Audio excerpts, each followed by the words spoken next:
အားလုံးပဲမင်္ဂလာပါရှင်ကမ္ဘာပေါ်မှာအလုံးအများဆုံးလေးစိတ်ကြီးကတော့ Hartfield Jackson လေးစိတ်ကြီးဖြစ်ပြီး American Atlanta မြို့မှာတည်ရှိနေပါတယ်ဒီတစ်ခါတော့အဲ့ဒီ Atlanta မြို့ကြီးရဲ့အကြောင်းကိုဘောလူတူတာအနေနဲ့ဝေမျှလိုက်ပါတယ် Atlanta မြို့ဟာ American Georgia ပြည်နယ်ရဲ့မြို့တော်နဲ့အကြီးဆုံးမြို့ဖြစ်ပါတယ်131စတူရန်မိုင်ကျယ်ဝန်းနေဒီမြို့မှာနေထိုင်သူဦးရေ9သိန်းခန့်ရှိပြီး American တနိုင်ငံလုံးမှာတော့38ခုမြောက်လူဦးရေအများဆုံးမြို့ဖြစ်ပါတယ်နိုင်ငံရဲ့အရှေ့တောင်ပိုင်းအပလာချီယန်တောင်တိုင်းရဲ့တောင်ကျမှာတည်ရှိနေပြီးပြန်ပြအားဖြင့်ပင်လယ်ရေမျက်နှာပြင်အထက်အမြင့်ပေ1050ခန်းမှာတည်ရှိနေတာဖြစ်ပါတယ်။မြို့ပတ်ပတ်လေးမှာစိမ်းလန်းတဲ့တစ်တော်တောင်ကုန်းတွေရောဝင်ရထားတာကြောင့်တစ်တော်တွေကမြို့တော်လိုလည်းတင်စားခေါ်ကြပါသည်။ယနေ့အတလန်နာတည်ရှိရာနေမြေကိုဥရောပသားတွေရောက်မလာခင်နှစ်ထောင်ချီကာလကလေးကအမေရိကဒေသခံမက်စကိုကီလူမျိုးစုတွေအခြေချနေထိုင်လာခဲ့ကြတာဖြစ်ပါတယ်။1822ခုနှစ်မှာမူရင်တိုင်းရင်းသားတွေဟာဒီနေရာကထွက်ခွာဖို့ဖိအားပေးခံခဲ့ရပြီးနောက်ဥရောပတွေပေါ်အမေရိကန်တွေစတင်အခြေချနေထိုင်လာခဲ့တာဖြစ်ပါတယ်။1838ခုနှစ်မှာတော့ရထားလမ်းတစ်ခုရဲ့စုံမက်အဖြစ်ဘူတာကြီးကိုစတင်ဆောက်လုပ်ခဲ့တာဖြစ်ပါတယ်။မြို့အဖြစ်စတင်သတ်မှတ်ခဲ့ချိန်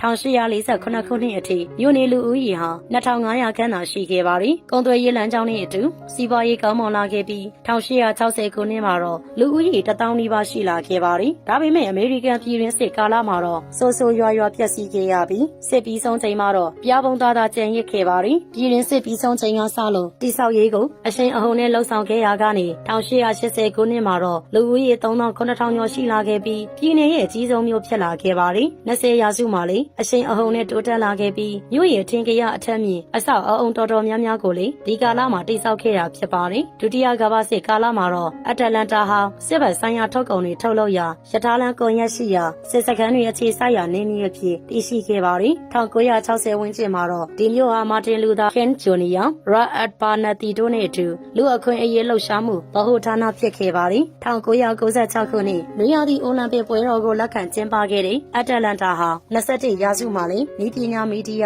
ာစက်မှုလုပ်ငန်းတွေနဲ့အတူဆက်လက်ဖွံ့ဖြိုးတိုးတက်လျက်ရှိပြီးအမေရိကန်ရဲ့တည်ယူပို့ဆောင်ရေးဗဟုဌာနအဖြစ်ရပ်တည်လျက်ရှိပါတယ်။အတလန်တာရဲ့ထင်ရှားတဲ့နေရာတွေအနက်တစ်ခုကတော့ဂျော်ဂျီယာအန်တဝါပြတိုက်ဖြစ်ပါတယ်။2005ခုနှစ်ကနေ2012ခုနှစ်အထိကမ္ဘာအကြီးဆုံးအန်တဝါပြတိုက်ဖြစ်ခဲ့တဲ့ဒီပြတိုက်မှာတော့ဝေလာငမန်းဖဲလူကဝေလာငါငလိပ်ကျောက်တွေအပါအဝင်ရင်းနှီးမျိုးစိတ်ပေါင်း900ကျော်ကိုထိမ့်သိမ်းပြသထားပြီးနှစ်စဉ်ခရီးသွား2တန်းခွဲကျော်လာရောက်လဲပတ်လေးရှိတဲ့နေရာလေးဖြစ်ပါတယ်။တစ်မြို့လုံးမှာပန်းညံပေါင်းအခု300ကျော်ရှိတဲ့အနက်အတလန်တာရုပ်ခဗေဒဥယျာဉ်ကအလွန်ကျော်ကြားပါတယ်။ဧက30ခန့်ကျယ်ဝန်းနေဒီပန်းညံနေမြေတွေမှာတော့ဂျပန်ပန်းချံနေစီပန်းညံစားသက်ဖြင့်ပန်းညံနေမြေတွေထပ်ခွဲထားပါတယ်။ဖူကွာတစ်ခွစင်တာမှာတော့အမျိုးအစားစုံလင်လာတဲ့တစ်ခွပန်းတွေကိုစုဆောင်းပြသထားပါတယ်။ Piedmont ပန်းချံကြောက်တောင်ပန်းချံနဲ့စန်တာနီရဲအိုလံပစ်ပန်းညံတွေကလည်းနောက်ထပ်ထင်ရှားတဲ့ပန်းညံနေမြေတွေဖြစ်ပါတယ်။ Hall of Coca-Cola ဆိုတာကတော့ကမ္ဘာကျော်ချိုရည်ကုမ္ပဏီကြီးဖြစ်တဲ့ Coca-Cola ရဲ့ဖြတ်သန်းမှုသမိုင်းကြောင်းကိုပြသထားရ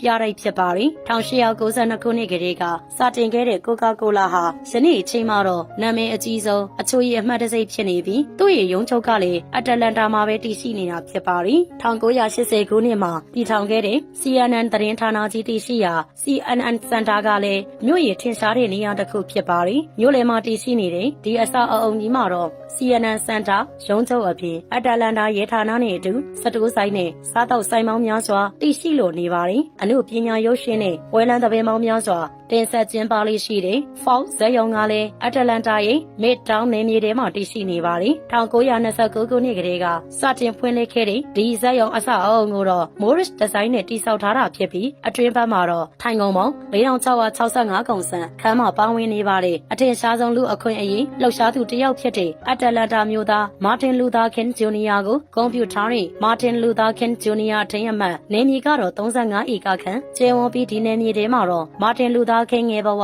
နေထိုင်ခဲ့ရအိမ်အဗန်နီဇာနှစ်ချင်းဖျားကြောင်ဒက်ခင်းစင်တာနိုင်ငံတကာလူအခွင့်အရေး Walk of Fame မာတင်လူသာကင်းနဲ့ဇနီးဖြစ်သူတို့ရဲ့ဂုဗိမာန်တွေပါဝင်နေပါတယ်။အမေရိကန်အရှေ့တောင်ပိုင်းမှာအကြီးဆုံးအမှုပညာပြတိုက်ဖြစ်တဲ့ High အမှုပညာပြတိုက်မှာတော့အာဖရိကအမေရိကန်ဥရောပဆိုင်ရာအမှုပညာဖန်တီးမှုပစ္စည်းစုစုပေါင်း18000ကျော်ကိုထိမ့်သိမ်းပြသထားပြီးနှစ်စဉ်လာရောက်သူ9သိန်းကျော်ရှိတဲ့ပြတိုက်ဖြစ်ပါတယ်။2014ခုနှစ်မှာစတင်ဖွင့်လှစ်ခဲ့တဲ့နိုင်ငံသားနဲ့လူအခွင့်အရေးစင်တာပြတိုက်မှာတော့မာတင်လူသာကင်းရဲ့စာရန်တွေနဲ့အတူအမေရိကန်လူအခွင့်အရေးလှုပ်ရှားမှုတမိုင်းမှတ်တိုင်တွေကိုပြသ ထားပါသည်ပြကန်း3ခုခွဲပြထားပြီးဒါတွေကိုလှည့်ပတ်ကြည့်ရှုဖို့အချိန်တနာရီကျော်ကြာမြင့်မှာဖြစ်ပါသည်ဒီမြို့မှာပြတိုက်ပေါင်းအခု90ကျော်အထိရှိနေပြီးအတ္တလန်တာသမိုင်းစင်တာဂျော်ဂျီယာကပီတေပြတိုက်နဲ့ဖန်ပန်တဘာဝသမိုင်းပြတိုက်တွေရလည်းထင်ရှားတဲ့ပြတိုက်တွေဖြစ်ပါသည်အတ္တလန်တာ၏နောက်ထပ်ထင်ရှားတဲ့နေရာတွေကတော့မာစီဒီဘတ်အားကစားခွင့်ကြီးအတ္တလန်တာတရိတ်ဆန်ယုံအောက်ကလန်သမိုင်းဝင်တင်ញိုင်း Palm City Market State Fun Arena အားကစားကွင်းကြီး College Ballon Hot Fame Baseball အားကစားကွင်း Tanner Field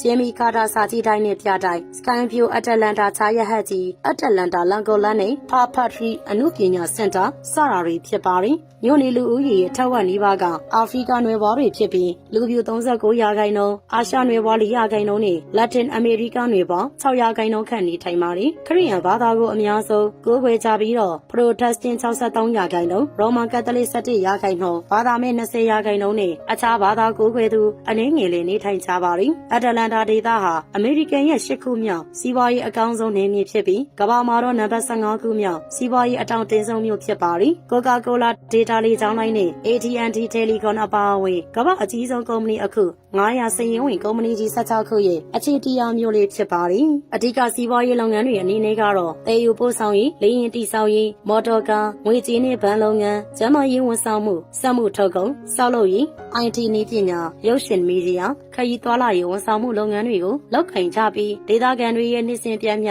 GDP ကတော့အမေရိကန်ဒေါ်လာ6400ခန့်ဖြစ်ပါတယ်ပညာရေးထွန်းကားတဲ့မြို့တစ်မြို့ဖြစ်ပြီးတက္ကသိုလ်နဲ့ကောလိပ်ပေါင်း15ခုထက်မနည်းရှိနေပါတယ်ဒီတက္ကသိုလ်တွေအနက်စာသင်သားပေါင်း9000ကျော်တက်ရောက်နေတဲ့ဂျော်ဂျီယာပြည်နယ်တက္ကသိုလ်နဲ့ဂျော်ဂျီယာနည်းပညာတက္ကသိုလ်တွေကအထင်ရှားဆုံးဖြစ်ပါတယ်များပြားရှုပ်ထွေးလာတဲ့အမြန်ရထားလျှက်စစ်ရထားဘတ်ကားလိုင်းတွေနဲ့အတူအမေရိကန်ရဲ့8ခုမြောက်အလုပ်အများဆုံးခရီးသွားကုန်ရက်ကိုပိုင်ဆိုင်ထားပါတယ် Hartfield Jackson လေဆိပ်ကြီးကိုတော့1926ခုနှစ်မှာစတင်ဖွင့်လှစ်ခဲ့ပြီးဆယ်စုနှစ်2ခုကျော်ကြာကမ္ဘာအလုပ်အများဆုံးလေဆိပ်အဖြစ်ရပ်တည်ခဲ့တဲ့လေဆိပ်ကြီးဖြစ်ပါတယ်နေ့စဉ်လေယာဉ်ပြန်တမ်းမှုပေါင်းအကြိမ်1000ကျော်ပြုလုပ်နေရပြီး2023ခုနှစ်မှာတော့လေကြောင်းခရီးသွား104သန်းကျော်ကိုဝန်ဆောင်မှုပေးနိုင်ခဲ့ပါတယ်အတ္တလန်တာဟာစွတ်ဆိုတဲ့အပူပိုင်းရာသီဥတုကိုပိုင်ဆိုင်ထားပြီးတစ်နှစ်ပတ်လုံးပြန်မြပူချိန်ဟာ9ဒီဂရီကနေ29ဒီဂရီဆဲလ်စီယပ်အတွင်းမှာရှိနေတတ်ပါတယ်နှစ်စဉ်ပွဲတော်ပေါင်းများစွာကျင်းပတဲ့မြို့ဖြစ်ပြီးထင်ရှားတဲ့ပွဲတော်တွေကတော့ Shakinis ဂီတာပွဲတော် Dragon Con ပွဲတော် P3